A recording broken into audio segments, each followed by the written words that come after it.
Okay, thank you very much. Hi, everyone. I'm Dr. Justin Cloutier. I'm a cardiologist at the University of Manitoba. I do clinic out of Victoria Hospital Health Sciences Center, and I work on the inpatient units as well. And I do apologize for the diapers and the baby paraphernalia. We're expecting baby number 3 any day, so just kind of getting things ready. But I'm happy to talk to you tonight about nutrition and heart health. What is a heart healthy diet anyway? So probably an important caveat is to say I'm by no means a dietitian. So I approach this topic as a clinical cardiologist. And, you know, if you have specific nutrition related questions, probably best to ask your local friendly dietitian.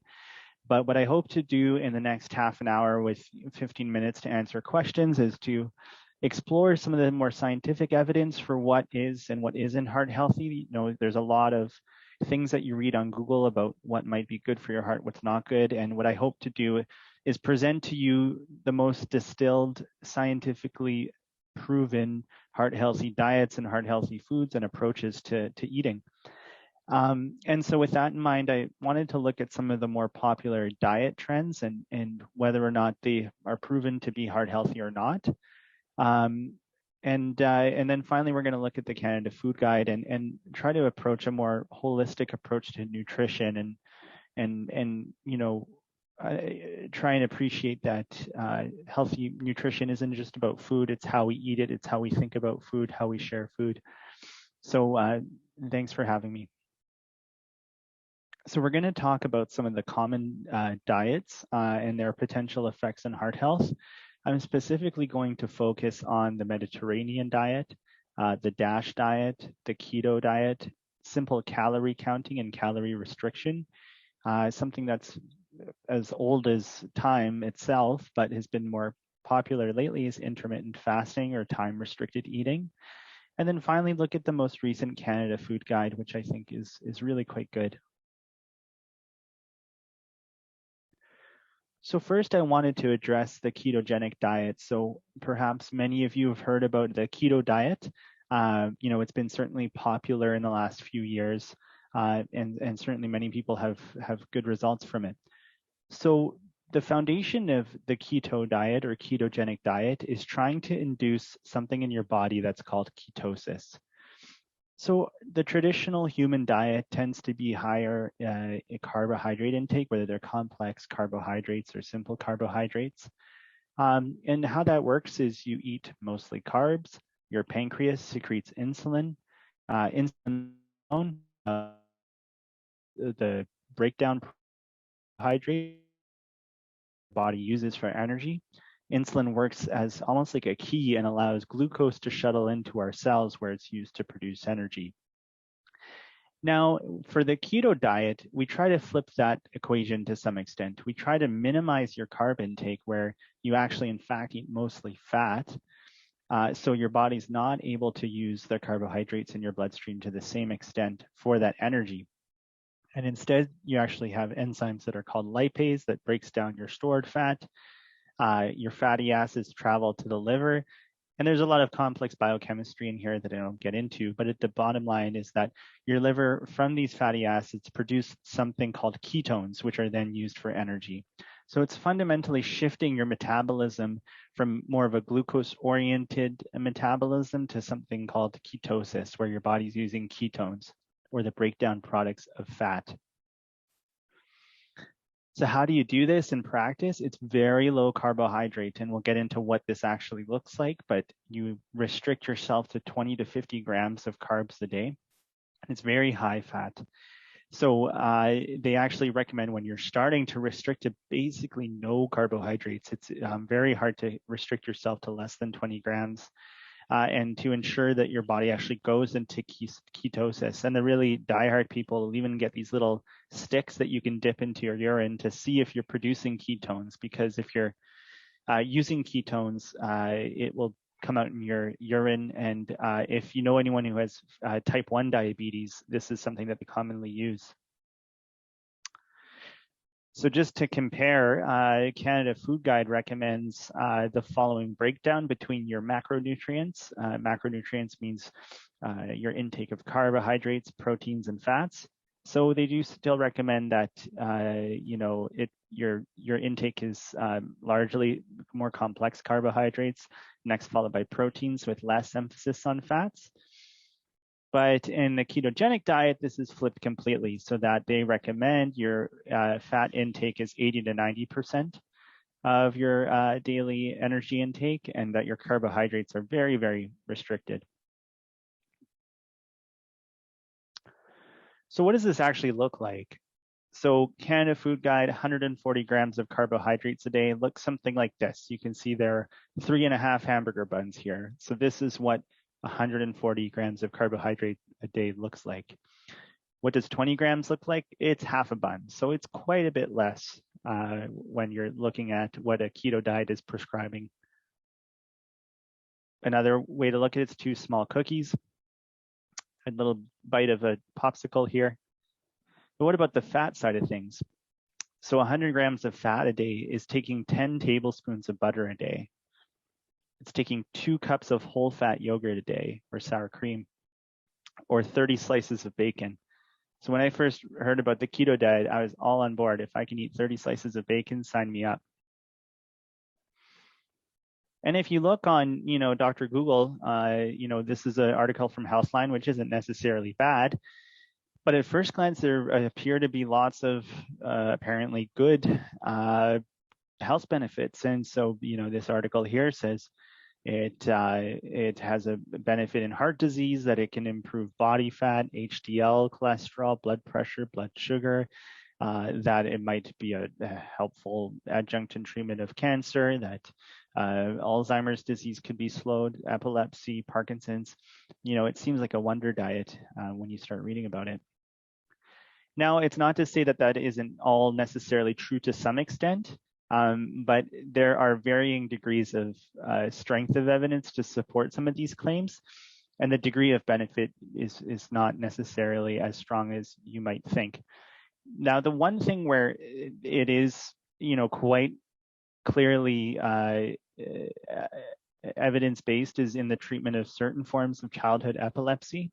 So it was actually one of the first treatments of childhood epilepsy and was first reported in the 1920s. So keto diets are still used in children with certain forms of epilepsy. When you look at weight loss, it does show that it's fairly effective for weight loss when you compare it to a low-fat diet. And this was especially in the early weeks. People who initially start a keto diet are so thrilled because you lose, 10 to 20 pounds quite early on. But that tends to plateau pretty early.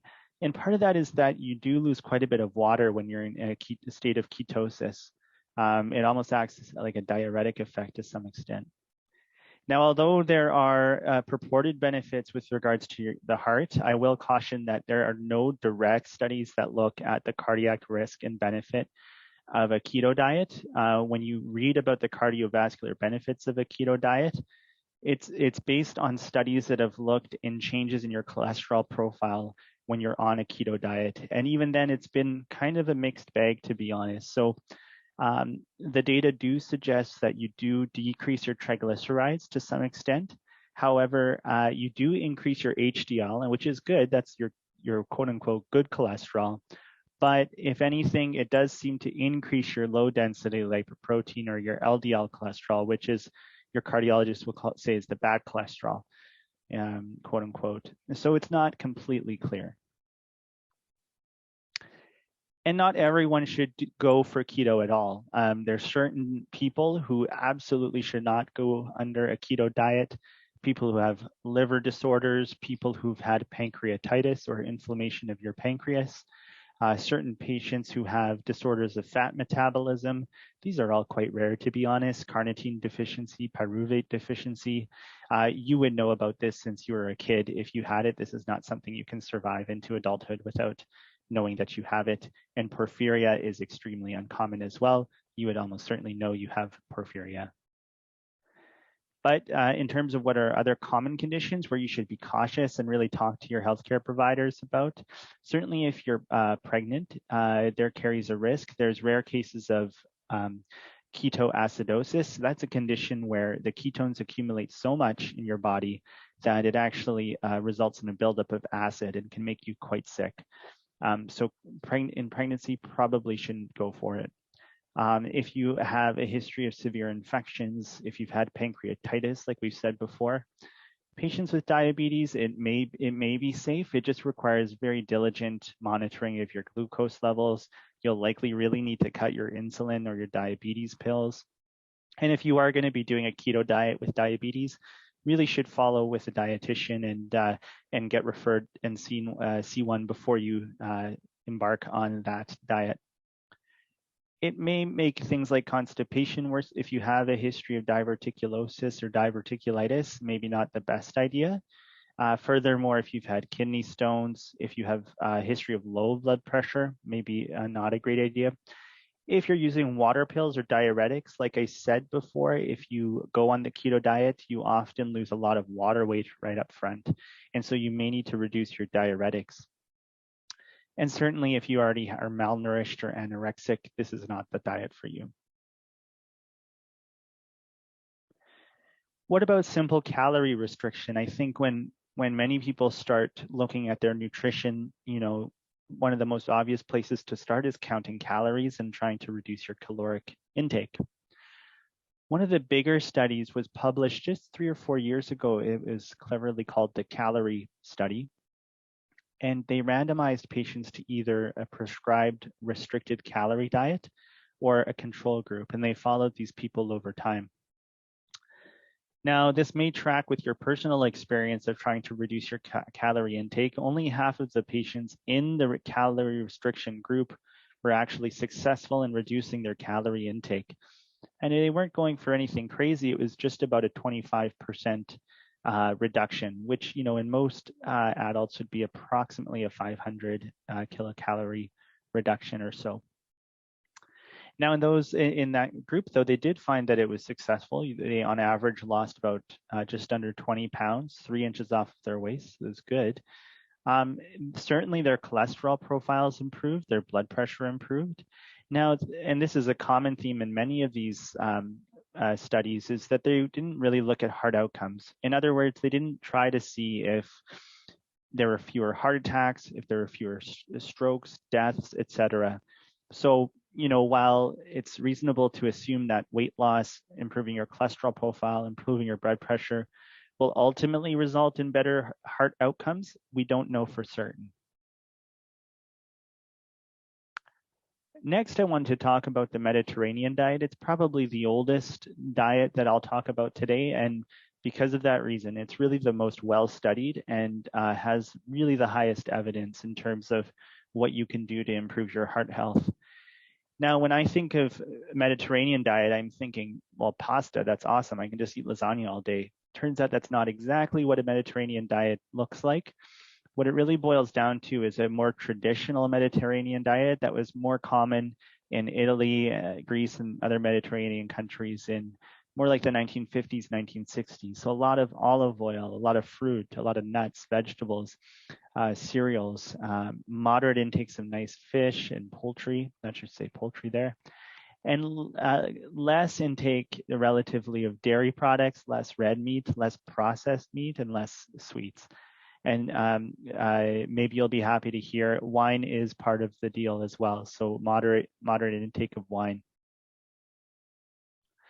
Now, as opposed to some of the other diets that we'll talk about, this diet has actually been studied and they've looked at whether or not it can reduce heart attacks, strokes, or cardiovascular death. This was a publication of a trial that was called PREDIMED in the New England Journal, which is, our top medical journal, recently in 2018. And, this is a big deal. It's not very often that a diet study gets into the New England Journal of Medicine. So this is, a pretty big deal. So what they did is they recruited thousands of patients. They randomized them to basically this Mediterranean diet. There was a couple of different ones they looked at, one that emphasized more the olive oil and one that emphasized the nuts. And they compared that to a control diet where they basically didn't tell them to do anything different. And this was a group in Spain, patients in Spain, who technically are already Mediterranean. They found that there was a 31% reduction over 5 years in major cardiovascular events compared with a standard diet. So in those patients who followed that Mediterranean diet over 5 years, they on average experienced 31% fewer heart attacks, strokes, or deaths related to cardiovascular disease over 5 years. So that's really quite remarkable. So what about the DASH diet? Maybe you've heard about the DASH diet.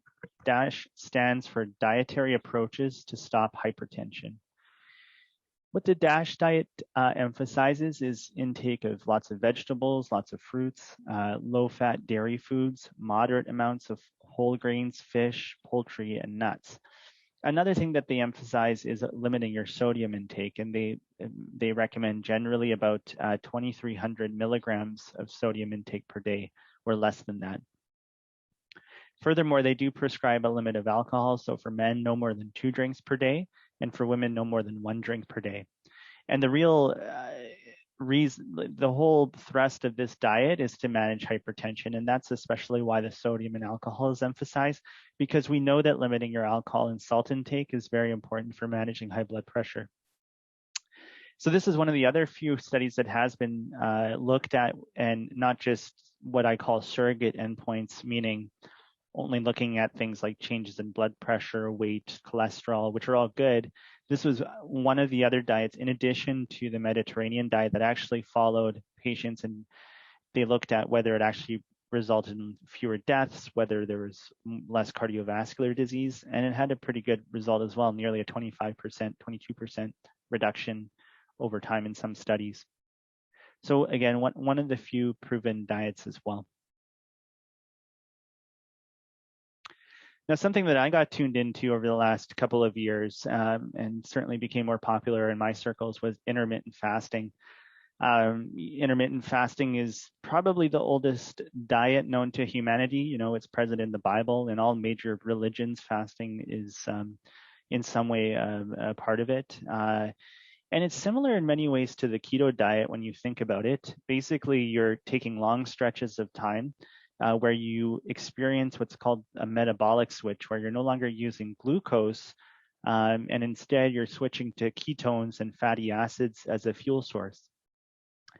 There's lots of different ways to split up your intermittent fasting. There's the 5 and 2 split, where you go 2 days out of the week where you don't take in anything significant calorie-wise. So you're just drinking water, basically, or non-caloric drinks for these 2 days, and followed by 5 days of just regular eating. Or, you know, what I've experimented with myself is a 16 to 8 split, where for 8 hours you're fasting, and 16 hours you're taking in calories and food. Sorry if you can hear my daughter crying. So with regards to weight loss, it's been shown to be pretty well just as effective, even if you keep the calories the same and all you do is switch to intermittent fasting. It seems to be as effective as restricting your calories for weight loss, which is really interesting, and it kind of flips our understanding of energy in minus energy out equals your weight loss. And part of it is because it's felt that you do, you know, part of it's the metabolic switch. It could be that we also increase your basal metabolic rate, and so you might burn more calories when you're fasting as well. There's different theories about why it would work this way. It also has been shown to improve blood pressure. It's been shown to reduce your resting heart rate. It's been shown to increase your HDL and LDL and reduce your LDL cholesterol, reduce triglycerides, and reduce markers of inflammation as well. Again, just like some of the other diets, we don't have long-term data about whether intermittent fasting reduces heart attacks or strokes. So while it could be part of a heart-healthy diet, we don't know for certain if in the long term it results in reduction. So that's it for sort of the, you know, quote unquote fad diets. But what about the Canada Food Guide? So for many years, a lot of clinical nutritionists, I think, took issue to some extent with the Canada Food Guide. It previously really heavily emphasized grains and emphasized dairy products. And, people who are near this will say that there undoubtedly was some influence from the Canadian grain and dairy industries. Now, that all changed in 2019. The Canada Food Guide was completely overhauled. And it's completely different, and it's much more in line with contemporary sort of science on what constitutes good nutrition.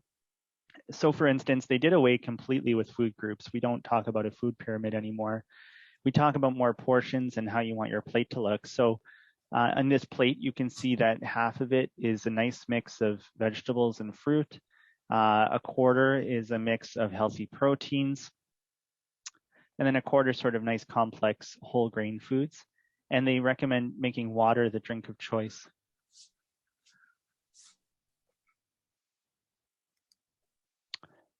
Furthermore, they actually explicitly emphasize plant-based foods. So choosing vegetables and fruits, choosing whole grain foods, plant-based protein foods.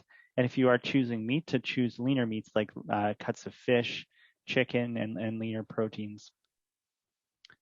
And there certainly does appear to be some good science behind this. Plant-based diets have been associated with a lowered risk of cancer, lower risk of heart disease, and a lower risk of type 2 diabetes as well. So when you read into the guidelines for Canada Food Guide, they emphasize that nutritious foods are the foundation for healthy eating rather than choosing specific food groups. So vegetables, fruit, whole grains, proteins should be consumed regularly. When you choose proteins, consume plant-based more often. Proteins are things like legumes, nuts, seeds, tofu, fortified soy beverages, fish, shellfish, eggs, poultry, lean red meats, including wild game, choosing lower fat milk, lower fat yogurts, kefir, and cheeses that are lower in fat and sodium. They say that when you're taking in your fats, you should look for more unsaturated fats or polyunsaturated fats. Saturated fats are animal sources, so things like butter. My wife's a dietitian, is now an ENT surgeon, and she kind of gave me some helpful advice. If you're not sure if the fat is solid at room temperature, it's probably saturated. It's probably not very good for you. So the healthy fats are things like olive oil and other fats that are liquid at room temp. And really emphasizing that water should be the beverage of choice, limiting your other intake of sugary drinks otherwise. Now, what I really like about Canada Food Guide is they don't just talk about what to eat, they talk about how to eat. And so healthy eating, they say, is more than the foods you eat. It's about being mindful of your eating habits. It's about cooking more often. It's about enjoying your food. It's about enjoying your food with others. And I know with COVID, we haven't been able to do a lot of these things as much, but hoping that we can get back to that more going forward. They also emphasize using food labels, looking at nutritional information, limiting your intake of highly processed foods, and to be aware that marketing can influence your food choices and to not always believe what you read. So what caught my eye is mindfulness in eating, and this is something that I've been working on personally. So being more mindful of your eating habits means that you're aware of how you eat, you're aware of why you eat, what you eat, when you eat, where you eat, and how much you eat. So there is some science behind mindfulness in eating. When you look at the evidence, it's really most beneficial in people who have very problematic eating, like those who have binge eating disorders, who are emotional eaters. But it has been shown to possibly help prevent weight gain.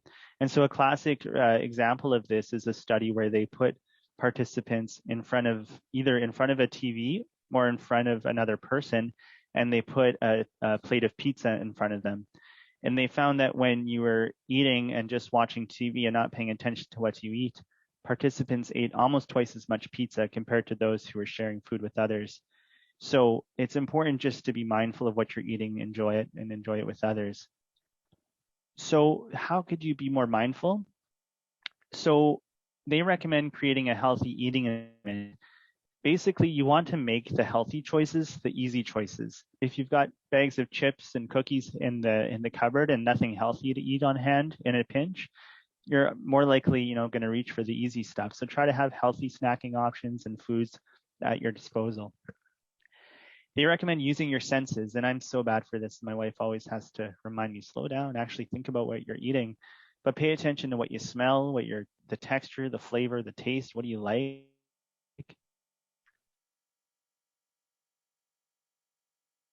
Exercise is to think about the last meal or snack you had and think about, can you describe how you ate? Did you eat slowly? Were you distracted? Were you with others? Why did you eat? Were you hungry? Were you bored? Was it just offered to you? You said, okay. What did you eat? When did you eat it? Where did you eat it? Was it at the table, standing over your sink, chowing down cereal for 5 minutes to work, like me sometimes? And how much did you eat until you were completely overstuffed and hated yourself, or until you were satisfied and maybe ate? And to enjoy your food and to eat meals with others, which I think is really important. So cooking more often at home, there have actually been a number of studies that have shown that home food preparation and actually training people to do more home food preparation leads to better diet quality and improvement in health and improvement in weight status. Furthermore, it's fun. You can learn new skills. You rely less on processed foods. You can control the amount of salt, the amount of seasoning and sauces. You can make food that you and your family love and save quite a bit of money as well. I suspect I'm mostly preaching to the choir in this group.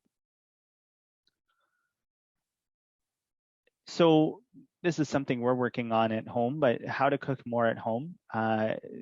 Helpful tips from Canada Food Guide: cook once, eat twice. So, if you're making rice, for instance, for a stir fry, make double the amount and use the extra for something like a rice pilaf. If you're cooking ground turkey, cook twice as much as you need and maybe make a chili the next day with that extra ground turkey. When we're prepping vegetables, we try to prep extra for meals and snacks the next day, and cooking in big batches as well, especially when you can share the meal with others and have leftovers is great too.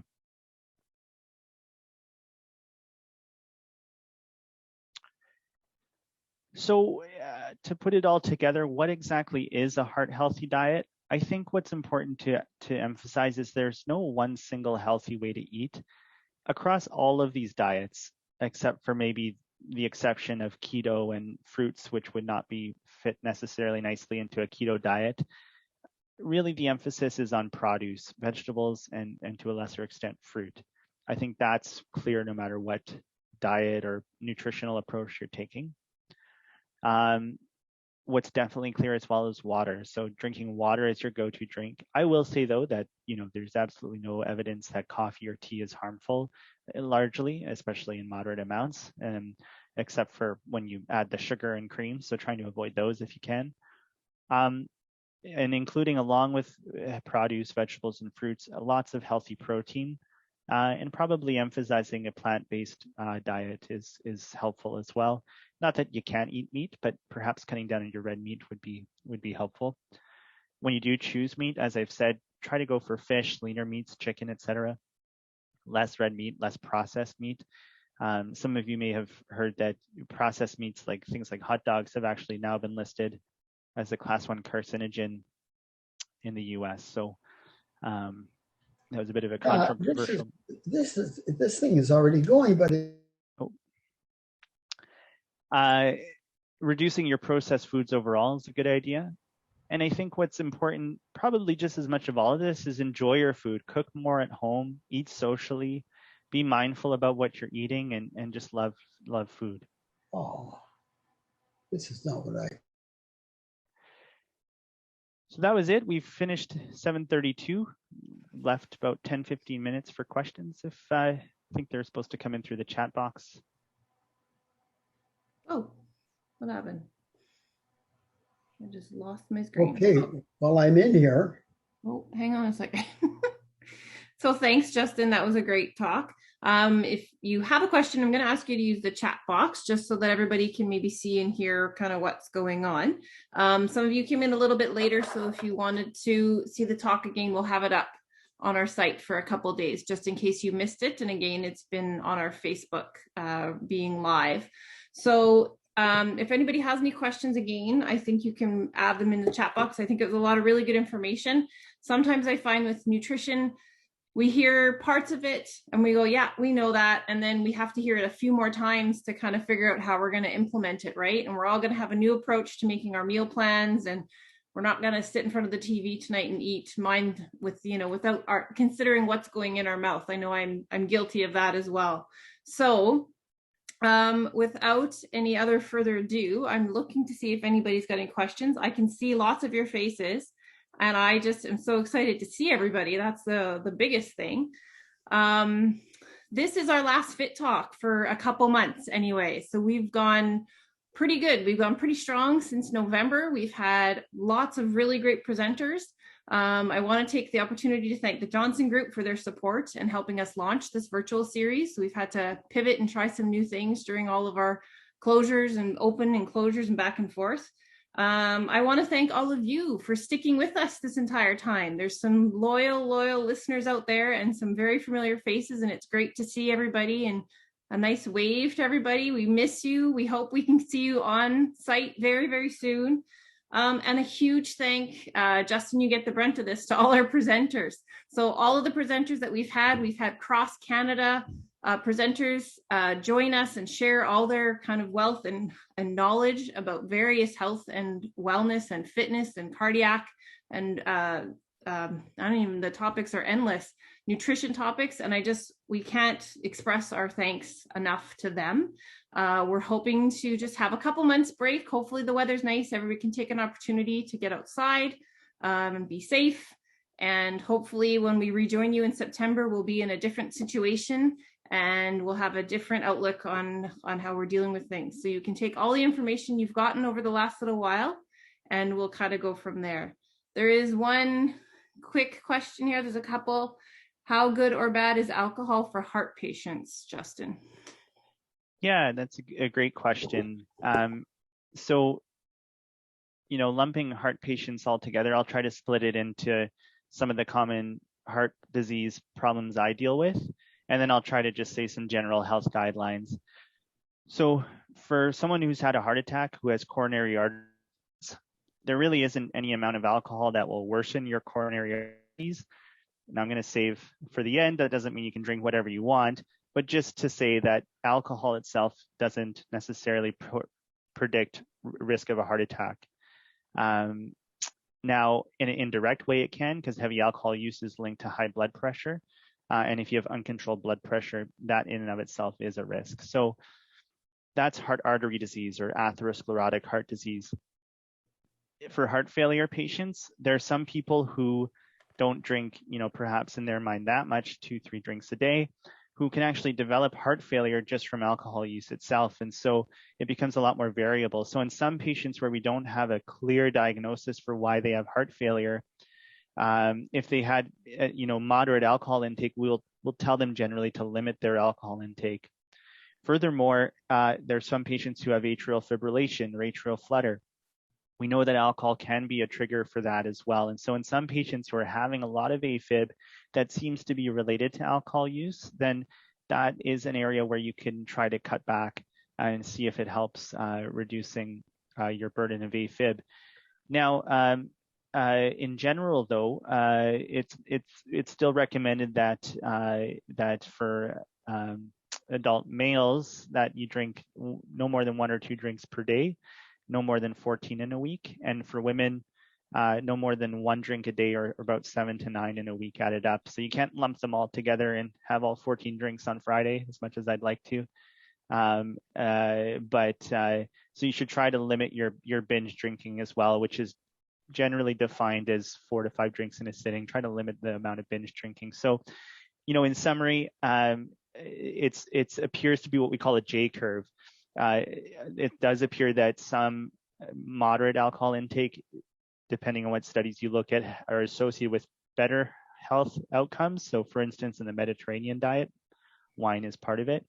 But there's a very clear drop off where anything more than the recommended amount very quickly becomes not good for you. So it's a bit of a tricky thing.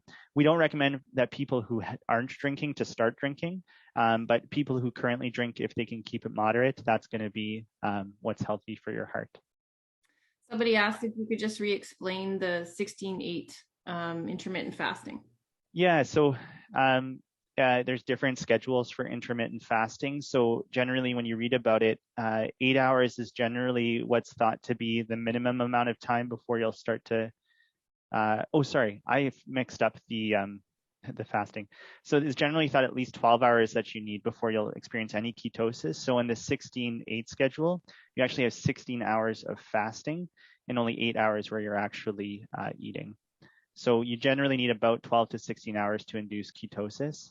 So that's that schedule, but there's lots of different schedules. Like one of the more common ones is the, like I said, the 5-2, where 2 days of the week you're not taking in any calories, and for the other 5 days you are. So there's different schedules, but it's generally you need about 12 to 16 hours to induce ketosis and have that metabolic switch.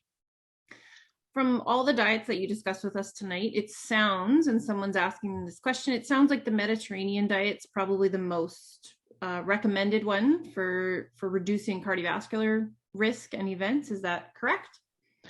Yeah, 100%. I mean, it's not to say that the evidence won't evolve. I know, it's common to get frustrated with nutritional science because it seems sometimes like eggs are bad for you one day, eggs are good for you this day, etc. And so, I'd say yes, with the caveat that things could always change. And especially with some of these other newer diets, there very well could be new studies that come out looking more longitudinally at the health benefits of them. And there may be another diet that is helpful. But as it stands, I think the Mediterranean diet has the most longevity. It has the most experience, the most research. And honestly, it's probably one of the easier ones to implement. I know a lot of people would find, I personally could not do a keto diet. I've done intermittent fasting because for me, it's the lazy way to diet in my mind because I can basically just not eat. And but to me, I think for most people, the Mediterranean diet is an easier thing to take on. Someone's asking about the MIND diet, which is often recommended more than the Mediterranean. Yeah, so I did look a little bit at the MIND diet. It is one of the recommended ones along with the DASH. I didn't get into it in this talk. From my understanding of it, it's not drastically different from the Mediterranean, but if you have anything to add about it, I'd be happy to endorse that. You can look them up. From my understanding, is they're fairly similar. Okay. So I think we got all the questions answered. I'm going to wish you well in the next upcoming weeks, Justin, with your new arrival pending. That's an exciting time. And I understand when you had your kids are in the background, I often have my daughters kind of squirrel away somewhere so they don't run into the screen. And I know I've been playing crowd control here. Yeah, I'm sure. I have one waiting because I said I'd take her for a bike ride as soon as I'm done. So she's Awesome. chomping at the bit. So again, yeah, great seeing everybody. Thank you again. Dr. Cloutier is a great talk, and we will see you hopefully soon. So good evening, everybody.